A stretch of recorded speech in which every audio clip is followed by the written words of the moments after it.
আমার নাম অঙ্কিতা। আমরা গ্রামে থাকতাম আর আমাদের জীবন খুবই সাধারণ ছিল। আমার বয়স এখন 16 বছর।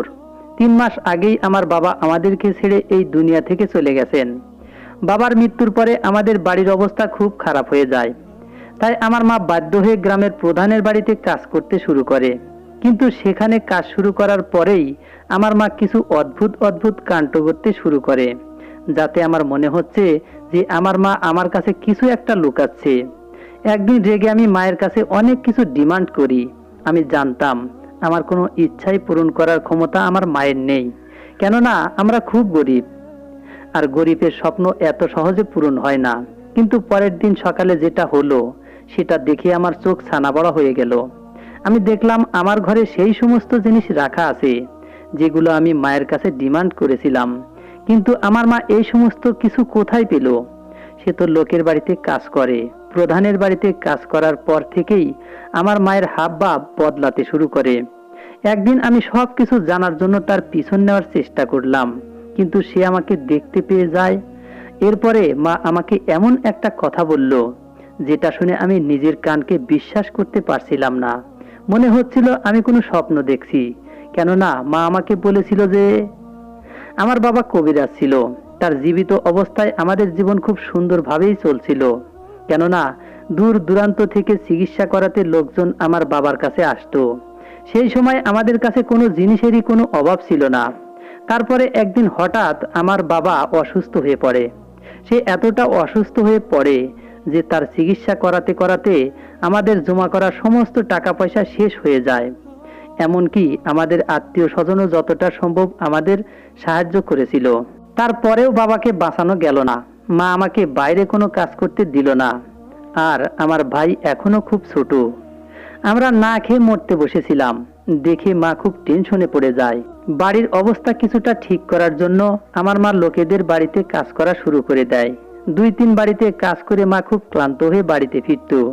আগে আমরা কখনো ভাবতেও পারিনি যে তাকে লোকের বাড়িতে কাজ করতে হবে। খিদের জ্বালা মানুষকে দিয়ে সেই সবও করায়, যা আমরা স্বাভাবিক অবস্থায় করতে চাই না। গ্রামের প্রধান আমাদের উপর খুব দয়া দেখাতেন। তিনি কখনো কখনো আমাদের বাড়িতে চাল ডাল পাঠিয়ে দিতেন। কিন্তু শুধু তার ভরসাতেই এই দুনিয়াতে বেঁচে থাকা মুশকিল। তিনি আমাদের কিছুটা অবধি সাহায্য করতে পারেন, তারপরে তো আমাদেরকেই সবকিছু করতে হবে। আমার বাবা এলাকার নামকরা কবিরাজ ছিল।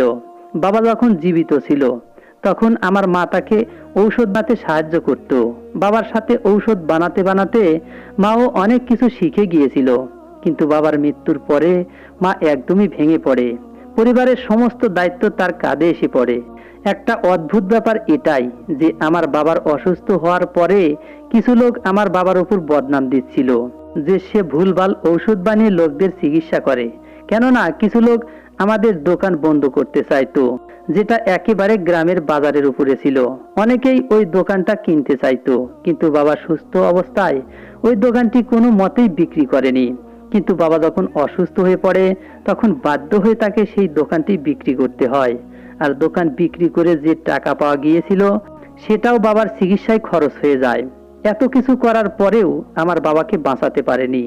হয়তো ভগবান এভাবেই তার মৃত্যু লিখেছিলেন। আমার মা যে সমস্ত লোকদের বাড়িতে কাজ করত তারা তাকে খুব বেশি টাকা পয়সা দিত না। আমি আমার মাকে বলতাম, তুমি কেন প্রধানের বাড়িতে কাজ চাইতে যাও না?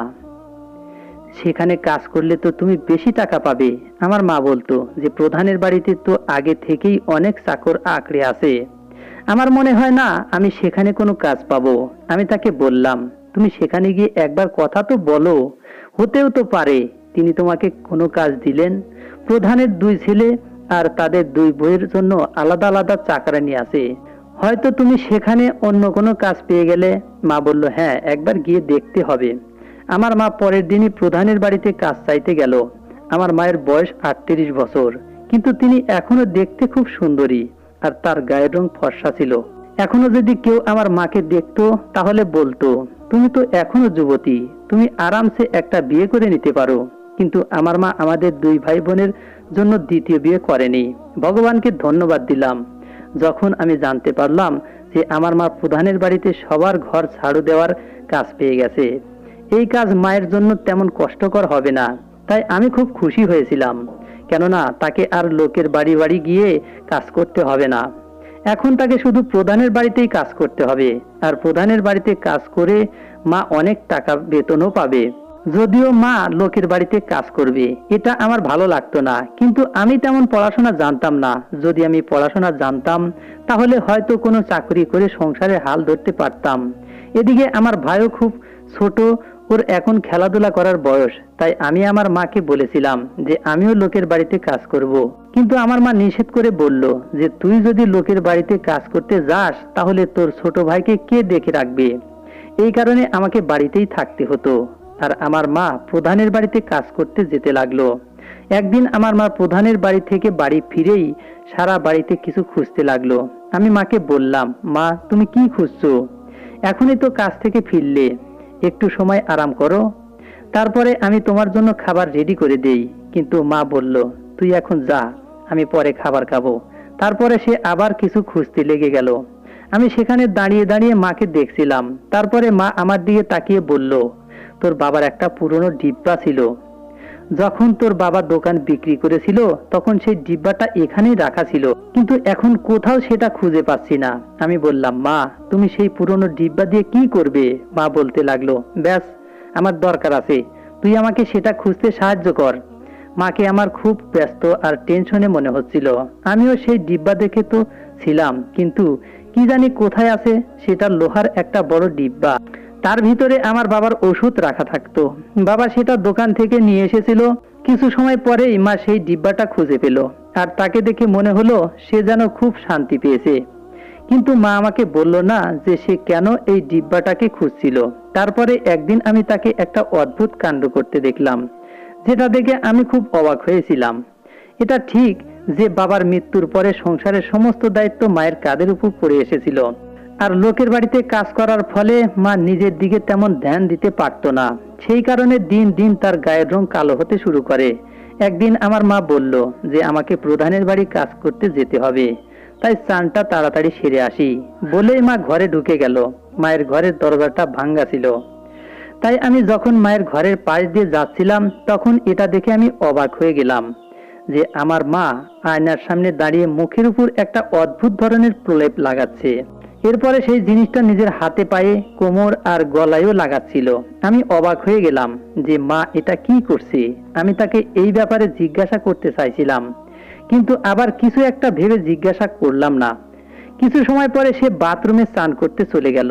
যখন বাথরুম থেকে বাইরে এলো তখন তার গায়ের রং অদ্ভুতভাবে গ্লো করছিল।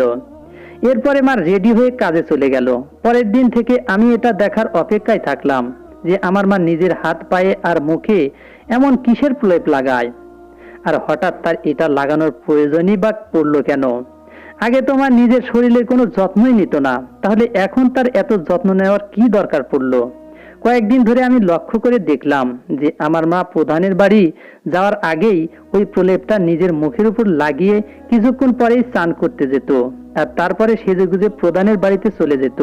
ওই জিনিসটা কি সেটা জানার জন্য আমি ঘরের মধ্যে খুঁজতে থাকলাম, কিন্তু ঘরের মধ্যে ওই জিনিসটার নাম গন্ধ দেখতে পেলাম না, যেটা আমার মা নিজের মুখের উপর লাগাতো। এরপরে একদিন আমি রান্নাঘরে খাবার বানাচ্ছিলাম, তখনই হঠাৎই একটা অদ্ভুত জিনিস রান্নাঘরে দেখে আমার পায়ের তলা থেকে মাটি হারিয়ে গেল। আমার মনে হলো এটা সেই জিনিস না তো যেটার পেস্ট বানিয়ে মা নিজের মুখের উপর লাগায়, কেননা এই জিনিসটা আমি আগে কখনো রান্নাঘরে দেখিনি।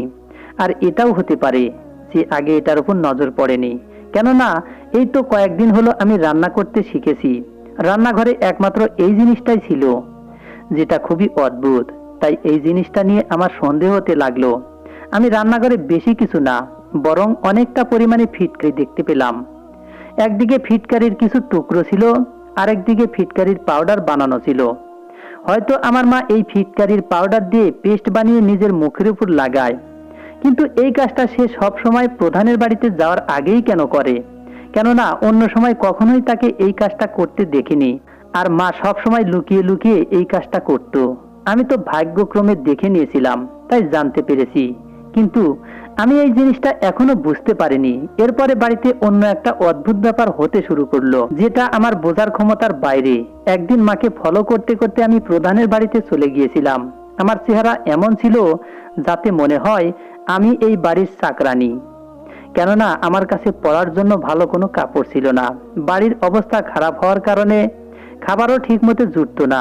আমি মায়ের খোঁজ করতে ভিতরেই যাচ্ছিলাম, তখনই দারোয়ান আমাকে দরজায় থামিয়ে দিলেন আর বললেন, কোথায় যাচ্ছ? এখানে কাজের জন্য জায়গা ফাঁকা নেই। এখানে আগে থেকেই অনেক কাজের লোক রাখা আছে।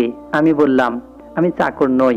তখন ওই চৌকিদার বলতে লাগলো, আচ্ছা তাহলে কোনো ভিখারিনী? তাড়াতাড়ি ভাগো এখান থেকে, না হলে আমি এখনই গিয়ে প্রধানের কাছে তোমার নামে নালিশ করব। আমার ওই দারোয়ানের কথা খুব খারাপ লেগেছিল যে আমার কথা না শুনেই আমাকে এত কথা বলে দিলেন। আমার অবস্থা এতটাও খারাপ ছিল না যে সে আমাকে ভিখারিনী ভেবে নিল। আমি চুপচাপ সেখান থেকে ফিরে বাড়িতে এসে কান্না করতে শুরু করে দিলাম। মা আমাকে জিজ্ঞেস করলে বললাম, আমাদের জীবনে কেমন দিন এসে পড়েছে যে লোকজন আমাদেরকে ভিখারিনী ভাবতে শুরু করেছে। মা বলল, তুই চিন্তা করিস না, ভগবান একদিন সবকিছু ঠিক করে দেবেন। আজ আমি খুব রেগেছিলাম, তাই মাকে বললাম, তোমার সান্ত্বনায় কি আমার সম্মান ফিরে আসবে? আমার রাগ দেখে আমার মা বলল, আচ্ছা তাহলে তুই বল তোর কি চাই, আমি তোর জন্য সবকিছু এনে দেব। আমি বললাম, তুমি কোথা থেকে এনে দেবে? এখানে তো আমাদের খাওয়া পড়াই ঠিক মতো হয় না, আর তুমি আমার স্বপ্ন পূরণ করার কথা বলছো? আমার স্বপ্ন কোনো ছোটখাটো স্বপ্ন না, যেটা তুমি কেন কেউই পূরণ করতে পারবে না। আমার মা বলল, আচ্ছা তুই আমাকে বলে তো দেখ যে তোর কি চাই। মায়ের জেদ করাতে আমার আরো রাগ হয়ে গেল। তখন আমি তাকে বললাম যে আমার অনেকগুলো দামি ড্রেস চাই, ভালো ভালো গহনা চাই, আর দামি মেকআপ চাই। আমার একটা মোবাইল চাই, বাড়িতে টিভি চাই, আর খুব গরম লাগে তাই ওই যে বড় লোকদের বাড়িতে থাকে না, ঘর ঠান্ডা করে দেওয়া এসি, সেটাও চাই। তুমি কি আমাকে এইসব এনে দিতে পারবে? আমি কান্না করতে করতে মায়ের কাছ থেকে উঠে আমার ঘরের বিছানায় শুয়ে কান্না করতে থাকলাম আর ভাবতে লাগলাম যে মায়ের সাথে এইভাবে কথা বলা আমার উচিত হয়নি। এতে মায়ের কি দোষ যে আমি তাকে এত কথা শুনিয়ে দিলাম? তিনি আমাদের জন্য কত কষ্ট করেন, কিন্তু সেই সময় আমার রাগ এসে গিয়েছিল, তাই আমি তাকে এইসব বলে ফেলেছিলাম। সকালে উঠে দেখলাম মা সময়ের আগেই কাজে চলে গেছে। সন্ধ্যা হয়ে গেছে, কিন্তু সে ফিরে আসলো না। অনেকক্ষণ হয়ে গেল আমি মায়ের ফিরে আসার অপেক্ষা করছি। একবার ভেবেছিলাম প্রধানের বাড়িতে গিয়ে তাকে ডেকে নিয়ে আসি। প্রধানের বাড়ি আমাদের বাড়ি থেকে অনেকটা দূরে, তাই যাওয়ার সাহস হলো না। আমি মায়ের বিছানায় বসে মায়ের বাড়িতে ফেরার অপেক্ষা করতে করতে তন্দ্রা এসে গিয়েছিল। যখন চোখ খুললো তখন দেখলাম মা বাড়িতে এসে রান্নাঘরে খাবার রান্না করছে। আমি তাড়াতাড়ি তার কাছে গিয়ে তাকে বললাম, তুমি রান্না করছো কেন? সারা দিন কাজ করে তো তুমি ক্লান্ত হয়ে গেছো, তুমি ঘরে গিয়ে আরাম করো, আমি রান্না করছি। মা বলল, না আমি রান্না নিজেই করে নেব। আজকে তোর পছন্দের খাবার বানাচ্ছি, তুই যা নিজের ঘরে গিয়ে দেখ, আমি সেখানে তোর জন্য একটা সারপ্রাইজ রেখে এসেছি। আমাদের বাড়িতে দুটোই ঘর ছিল। আগে বাবা মা এক ঘরে আর আমরা দুই ভাই বোন অন্য ঘরে ঘুমাতাম। বাবার মৃত্যুর পরে আমরা দুই ভাই বোন মায়ের সাথে ঘুমাতে শুরু করি আর ওই ঘরে যাওয়া ছেড়ে দিয়েছি। আমি মাকে বললাম, তুমি ওখানে আমার জন্য কি রেখেছো? মা বলল যে তুই নিজেই গিয়ে দেখ। তার মুখে একটা হালকা হাসি লেগেছিল, যার কারণে আমি কিছুই বুঝতে পারলাম না। যখন আমি সেই ঘরের মধ্যে ঢুকলাম তখন আমার পায়ের তলা থেকে যেন মাটি হারিয়ে গেল। আমার বিশ্বাস হচ্ছিল না যে আমি চোখের সামনে যা দেখছি সেগুলো সত্যি। এখানে সেই সমস্ত জিনিস রাখা ছিল যেগুলো আমি রাগের চোটে মায়ের কাছে চেয়েছিলাম। ঘরটা একদমই আলাদা মনে হচ্ছিল। হয়তো আজ সারা দিন মা এই সবই করেছিল, আর এই সমস্ত জিনিস আনার জন্য হয়তো শহরে গিয়েছিলেন, কেননা এই সমস্ত জিনিসের কোনো জিনিসই আমাদের গ্রামে পাওয়া যায় না। নিজের চোখে এই সমস্ত সবকিছু দেখে আনন্দে আমার চোখে জল চলে এলো। আমি একই সঙ্গে হাসতে এবং কাঁদতে লাগলাম। আমি বুঝতে পারছিলাম না যে আমি কি করব। ঘর থেকে দৌড়ে বাইরে এসে দেখলাম মা সামনে দাঁড়িয়ে আছে। আমি দৌড়ে গিয়ে তার গলা জড়িয়ে ধরলাম আর বললাম, তুমি আমার জন্য এত সব কিছু করেছো, সেজন্য তোমাকে অসংখ্য ধন্যবাদ, কিন্তু তুমি এই সব করেছো কিভাবে? আমি চমকে উঠলাম। আমি এতদিন এত কাছ থেকে মাকে দেখছি, কিন্তু আজকে যেন মনে হচ্ছে তার মুখে জিল্লা দিচ্ছে। হয়তো এটা এই কারণে যে তিনি মুখে কিছু লাগাতেন। আমি মাকে বললাম, তুমি এই সব কিছু করেছো কিভাবে? তুমি কি কারো কাছ থেকে টাকা ধার নিয়েছো? আমার এই সব কিছু চাই না। এই সমস্ত জিনিস ফেরত দিয়ে তুমি যার কাছ থেকে টাকা ধার নিয়েছো তাকে ফেরত দিয়ে দাও। তখন আমার মা বলল, তুই জীবনে প্রথম আমার কাছে কিছু চেয়েছিস, তাই আমি তোর জন্য এসব নিয়ে এসেছি। তুই আমার ভালো আর বুদ্ধিমতী মেয়ে, তুই কখনো আমার কাছে কোনো জিনিসের ডিমান্ড করিসনি, এই প্রথমবার কিছু চাইলি, তাই এইসব জিনিস আমি ফেরত দেব কিভাবে? এই সব কিছুই তোর জন্য, আর এই ঘরে এখন থেকে তুই থাকবি। তোর আরো কিছু যদি প্রয়োজন হয় তাহলে আমাকে বলে দিস। আর আমি কারো কাছ থেকেই টাকা ধার নেইনি। আমি বললাম, যদি টাকা ধার না নিয়ে থাকো তাহলে এত সব জিনিস কিভাবে আনলে? মা বলল, তুই এখন একটাই কাজ কর, যে তুই আমাকে কোনো প্রশ্ন করিস না, দেখিস আস্তে আস্তে সব কিছু ঠিক হয়ে যাবে। আমি বললাম, প্রধানের বাড়ি থেকে কেউ তো তোমাকে সাহায্য করেনি, কয়েক মাস থেকে তো গ্রামের প্রধানও বাইরে গিয়েছিলেন, আর তার ছেলেরা এইভাবে কাউকে কখনো সাহায্য করেন না। একমাত্র প্রধানই ছিল যে সবাইকে সাহায্য করত, আর প্রধানের বৌমারা তো সারা দিন ঘরেই বসে থাকতো, কারো সঙ্গে কোনো কথা বলে না। তারা দুজনেই খুব অহংকারী আর সবাইকে অপমান করতে থাকতো। আর প্রধানের ছোট বৌমার সম্বন্ধে তো আমি শুনেছি যে এতটা রাগী যে পাগলের মতো ব্যবহার করে, বাড়ির জিনিসপত্র ভেঙে ফেলে, সারা বাড়িতে চিৎকার চেঁচামেচি লাগিয়ে দেয়। আমাকে এই কথাটা গ্রামেরই এক বান্ধবী বলেছিল। যখন সে প্রথম প্রথম বিয়ে হয়ে এসেছিল তখন সে মাঝে মাঝে গ্রামে আসতো আর লোকেদের সমস্যার কথা শুনে তাদের সাহায্য করত, একদম মহারানীর মতো। কিন্তু এখন সে নিজের ঘর থেকেই বের হয় না। আমার মা বলল, তোর বান্ধবী একদম ঠিক বলেছে, কিন্তু এটা তাদের সমস্যা, আমাদের এতে কি? কিন্তু সে এতটাও খারাপ না যতটা লোক ওকে বলে। সে আগে যতটা ভালো ছিল এখনো ততটাই ভালো আছে। আর না তো আমি কারো কাছ থেকে টাকা ধার নিয়েছি, আর না কোনো ভুল কাজ করেছি। তোর জন্য এই সমস্ত জিনিস নিয়ে এসেছি যাতে তুই সবসময় খুশি থাকিস আর টেনশন না করিস। মা টেনশন করতে নিষেধ করেছিল, কিন্তু এটা তো টেনশন করার মতোই কথা, কেননা এই সমস্ত জিনিস হাজার টাকার নয়, বরং লাখ টাকার। আমি জন্ম থেকেই এইসব দামি দামি জিনিস শুধুমাত্র গ্রামের বড়লোকদের বাড়িতেই দেখেছি। আমরা তো গরিব, তাহলে আমার মা এই সমস্ত জিনিস কিভাবে আনলো? আমার নিজের ড্রেসের দামই তো 8-10 হাজার মনে হলো, কেননা এরকম ড্রেস শুধুমাত্র শহরেই বড় বড় মলেই থাকে। আমরা গ্রামের মানুষেরা খুবই সাধারণ ড্রেস পরি। আমাদের বাড়িতে তো আগে খাটও ছিল না, আমরা মাটিতেই বিছানা করে ঘুমাতাম। কিন্তু এখন তো আমার মা ঘরে দামি দামি ফার্নিচার এনেছে, ঘরে এসিও লাগিয়ে দিয়েছে, যার কারণে পুরো ঘর ঠান্ডা হয়েছিল। এত গরম, কিন্তু ঘরে আসার সাথে সাথে গরমের কোনো অনুভবই হচ্ছিল না। আমি এই ঘরে ঘুমাতাম আর অন্য ঘরে মা আর ছোট ভাই ঘুমাতো। আমাদের বাড়িতে একটা বড় সিন্দুক ছিল, আমার মা সব সময় সেই সিন্দুকে তালা লাগিয়ে রাখতো। আর যখন থেকে সে প্রধানের বাড়িতে কাজ করতে শুরু করে তখন থেকে সিন্দুকের তালা বারবার খুলতো আর বন্ধ করত।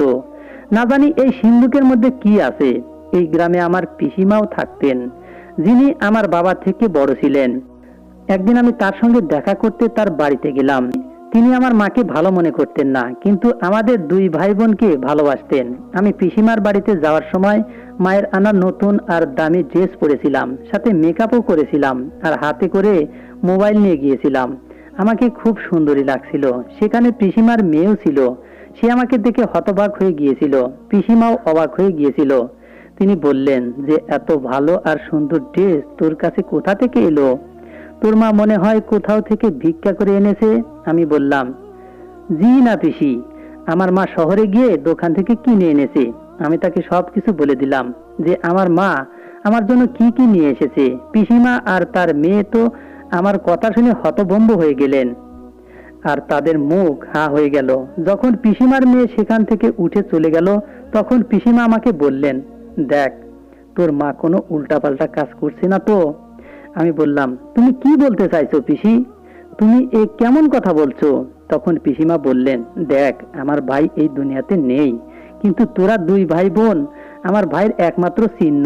তোর মা আগে থেকেই সুন্দরী, ভাইয়ের মৃত্যুর পরে তোর মা হয়তো কোনো উল্টাপাল্টা কাজ করছে, না হলে সে এত টাকা কোথা থেকে পেল? এখন তুইও কোনো বাচ্চা মেয়ে না, তোর বয়স 16 বছর হয়ে গেছে। তোর বয়সে তো তোর মায়ের বিয়ে হয়ে গিয়েছিল। তুই তো জানিস উল্টাপাল্টা কাজ কি, আর মেয়েদের পক্ষে খারাপ ভাবে পয়সা ইনকাম করা খুবই সহজ হয়, আর সৎভাবে পয়সা ইনকাম করা খুবই কষ্টকর। আর যত টাকার খরচ তুই বলছিস সেটা তো সৎভাবে ইনকাম করা টাকা হতেই পারে না। তোর পিসাকে দেখ, শহরে গিয়ে সরকারি চাকরি করে, কিন্তু তবুও আমরা এত জিনিস কিনতে পারিনি, কেননা আমাদের কাছে এত টাকা নেই। আর তোর মা প্রধানের বাড়িতে কাজ করে, তাও শুধু ছাড় চাটা দেয়। তাহলে তার কাছে এত টাকা কোথা থেকে এলো? তোর নিজের মায়ের উপর নজর রাখা উচিত। তখন কি হবে যদি কালকে তোর মা তোদের মাথার উপর কোনো নতুন বাবা নিয়ে এসে হাজির হয়? পিসিমার এই সমস্ত কথা শুনে আমি হতবাক হয়ে গেলাম, আর আমার খুব রাগ হচ্ছিল। আমি বললাম, আমি যাচ্ছি। তিনি বললেন, তুই তো রেগে চলে যাচ্ছিস, কিন্তু এই কথাটা ভেবে দেখিস। আমি বাড়ি ফিরতে ফিরতে এই কথাটাই ভাবছিলাম, কেননা কথাটা ভাবার মতোই। কিন্তু যখন আমি মায়ের কাছে এই ব্যাপারে জিজ্ঞাসা করলাম, তখন আমি ভেবেছিলাম মা আমাকে জিজ্ঞেস করবে, কেন তুই এই কথা জিজ্ঞেস করছিস? কিন্তু সে তো সোজাসুজি আমাকে বকাঝকা করা শুরু করে দিল, আর বলল, যা পাচ্ছিস তাতেই খুশি থাক, ফালতু প্রশ্ন করার কোনো দরকার নেই, যা গিয়ে ঘরের কাজ দেখ। পিসিমা আমাকে বলেও ছিলেন যে তোর মাকে প্রশ্ন করার পরে তোর মা যদি চুপ করে যায় বা রেগে যায়, তাহলে বুঝে নিবি যে সে কোনো উল্টাপাল্টা কাজ করছে। আর সত্যি মা রেগে গিয়েছিল, তার মানে ঠিকই বলেছিল পিসিমা, হয়তো আমার মা খারাপ কোনো কাজই করে, তাই তো সে রেগে গিয়েছিল। একদিন আমি মায়ের পিছনে নিয়ে প্রধানের বাড়ি অবধি গেলাম, কেননা আমি জানতে চাইতাম যে আমার মা ওখানে গিয়ে কি এমন কাজ করে যার কারণে সে এত টাকা পায়। কিন্তু সে আমাকে দেখতে পেয়ে যায় আর বাইরে থেকেই ফেরত পাঠিয়ে দেয়। এরপর বাড়িতে এসে আমার নজর সেই সিন্দুকের উপর পড়ল, যার মধ্যে আমার মা কিছু তো রেখেছিল। এই সিন্দুকের চাবি শুধুমাত্র মায়ের কাছেই থাকতো। আমাকে এখন যে কোনো ভাবে মায়ের কাছ থেকে চাবিটা নিতে হবে। রাতে যখন মা বাড়িতে এলো, তখন আমার নজর মায়ের সেই ব্যাগের দিকে ছিল, যেটার মধ্যে মা চাবি রাখতো। মা খাবার খাওয়ার পরে স্নান করতে গেল, কিন্তু নিজের ব্যাগটা বিছানার উপর রেখে গিয়েছিল। আমি তাড়াতাড়ি করে ব্যাগ খুলে সিন্দুকের চাবি বের করে নিলাম।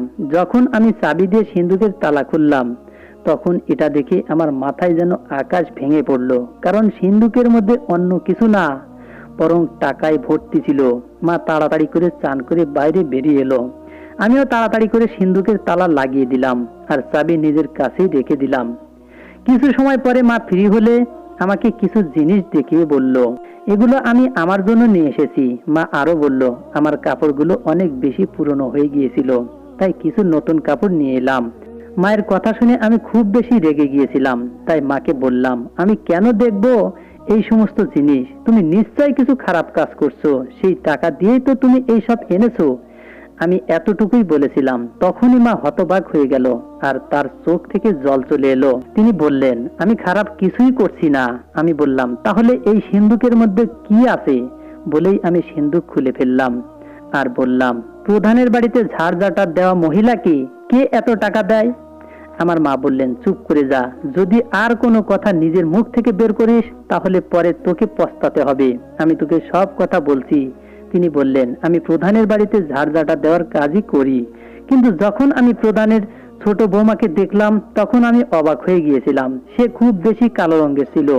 সে বলছিল তার এই রঙের কারণে তার স্বামী অন্য কোথাও অ্যাফেয়ার চালাচ্ছে, তাই সে নিজের স্ত্রীকে সময় দেয় না, যার কারণে সে খিটখিটে হয়ে যায় আর পাগলের মতো আচরণ করতে শুরু করে। চিন্তায় চিন্তায় ওর গায়ের রং আরো বেশি কালো হয়ে গিয়েছিল, যার কারণে তাকে দেখতে বাজে লাগতো। তাই তো তার স্বামী তার থেকে দূরে সরে যাচ্ছিল। আমি তাকে বললাম যে আমি তোমার গায়ের রং ফর্সা করে দিতে পারি, আর এটা হলে তোমার স্বামী তোমার পিছনে ছুটে বেড়াবে আর সেই মহিলাকে ছেড়ে দেবে যার পিছনে এখন সে পড়ে আছে। সে বললেন, এরকম হতে পারে না, আমি অনেক জিনিস ব্যবহার করে দেখেছি, আমি কখনো ফর্সা হতে পারবো না, কেননা আমি ন্যাচারালি এরকম। আর তুমি আমার গায়ের রং ফর্সা করার কথা বলছো, তোমার গায়ের রঙও তো শ্যামলা হয়ে যাচ্ছে, তাহলে তুমি নিজের ফর্সা হচ্ছ না কেন? আমার মা তাকে বলেছিল যে আমি এক সপ্তাহে নিজের গায়ের রং আগের মতো ফর্সা করে দেখাবো। যদি আমার গায়ের রং ফর্সা হয়ে যায় তাহলে তোমাকেও এই জিনিসটা ব্যবহার করতে হবে। আর যদি এরপরও তোমার বিশ্বাস না হয় তাহলে কোনো কালো মহিলার উপরে এই ওষুধটা ট্রাই করে দেখে নিতে পারো। প্রথমে তো আমি তাকে আমার গায়ের রং ফর্সা করে দেখালাম, তারপরে ওই বাড়িতে কাজ করা একটা কালো চাকরানির উপরে এই ওষুধটা ট্রাই করেছিল আর সেও ফর্সা হয়ে যায়। তারপরে সে আমার কথা বিশ্বাস করে। এরপরে সে নিজের উপরে এই ঔষধটাই করতে চেয়েছিল, কিন্তু আমি তাকে বলেছিলাম যে এই ঔষধটা তুমি নিজের উপর তখনই ট্রাই করতে পারবে যখন আমাকে এর উপযুক্ত মূল্য দেবে। সে আমাকে বলল, তুমি যত টাকা চাইবে আমি তত টাকাই তোমাকে দিতে রাজি। তারপরে আমি তোমার বাবার বানানো একটা ঔষধ, যেটা উনি নিজের দোকানে বিক্রি করতেন, সেই ঔষধ একটা ডিব্বার মধ্যে রাখা ছিল। আমি সেদিন সেই ডিব্বাটাই খুঁজছিলাম। সেই ঔষধটা ফিটকিরি দিয়ে বানানো হয়েছিল, সেই কারণেই আমি অনেক ফিটকারি এনে রেখেছিলাম আর তার পাউডার বানিয়ে নিয়েছিলাম। তোর বাবার বানানো সেই ঔষধে ফিটকারির পাউডার মিশিয়ে পেস্ট বানাতে হয়, আর সেই পেস্ট মুখে এবং শরীরে লাগালে শরীরের সম্পূর্ণ শ্যামলা ভাব বা কালো ভাব চলে যেত। এই পেস্ট শরীরে সেই সমস্ত জায়গায় লাগাতে হয় যেখানটা ফর্সা করতে চাও। এরপরে ঠান্ডা জল নিয়ে ধুয়ে নিতে হয়, তাহলেই সেই জায়গাটা ধীরে ধীরে ফর্সা হতে শুরু করে। এই কারণে আমি মালকিনকে দেখানোর জন্য নিজের উপরে এই ওষুধ ট্রাই করেছিলাম, আর প্রধানের বাড়ি যাওয়ার আগে আমার মুখে আর শরীরের বাকি জায়গাতে লাগিয়ে নিতাম, যাতে আমার চেহারায় জেল্লা আসতে শুরু করে আর ফর্সা হয়ে যায়।